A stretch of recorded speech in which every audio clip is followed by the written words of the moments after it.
श्री स्वामी समर्थ. जय जय स्वामी समर्थ. प्रेमळ भक्तांनो, आज मी तुम्हाला अशी साधना सांगणार आहे जी तुमचं आयुष्य बदलू शकते. पण अट एकच, श्रद्धा, सातत्य आणि विश्वास हवा.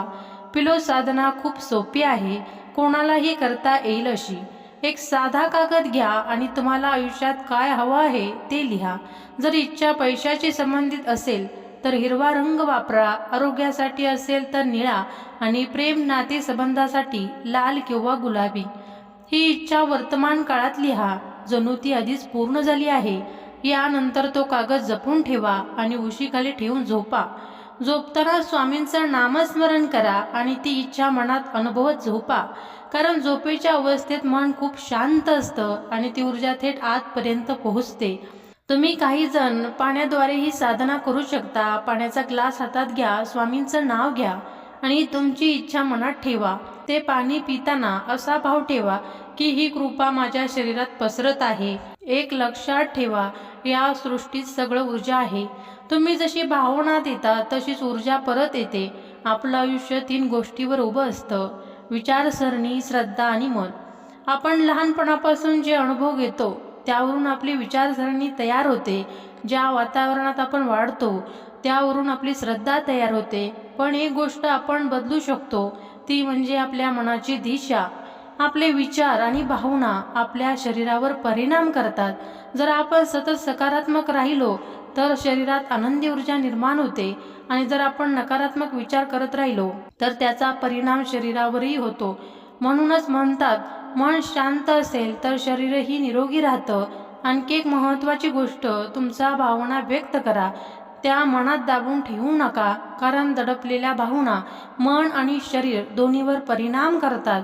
जर कुणाशी बोलता येत नसेल तर स्वतःशी बोला. सकाळी उठल्यावर आरशासमोर उभं राहा, स्वतःकडे बघा आणि स्वतःशी प्रेमाने बोला. म्हणा, मी सक्षम आहे, स्वामींची कृपा माझ्यावर आहे, आजचा दिवस माझ्यासाठी सुंदर आहे.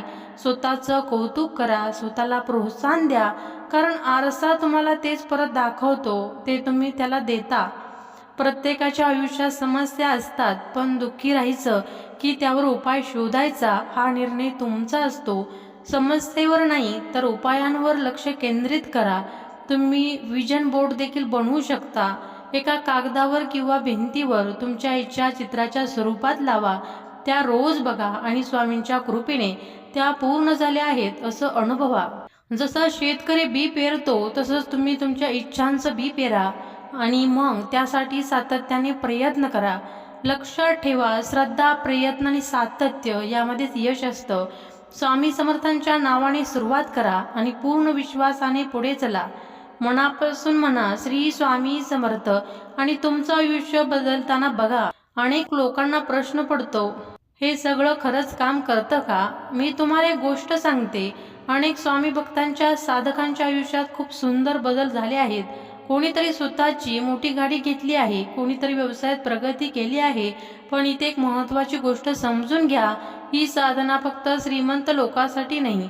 आपल्यासारखे साधे मेहनती लोकही ही साधना करतात, ज्यांनी खूप छोट्या गोष्टींपासून सुरुवात केली आहे.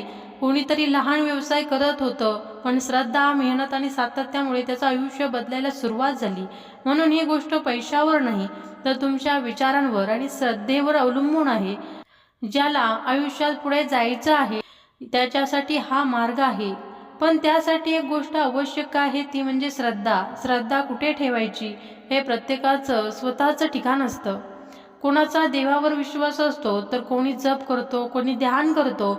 आपण श्री स्वामी समर्थ नावाचा जप करतो, तो सुद्धा एक सातत्याचा लूप आहे. श्री स्वामी समर्थ, श्री स्वामी समर्थ हा जप म्हणजे मनाला दिलेली सकारात्मक दिशा आहे.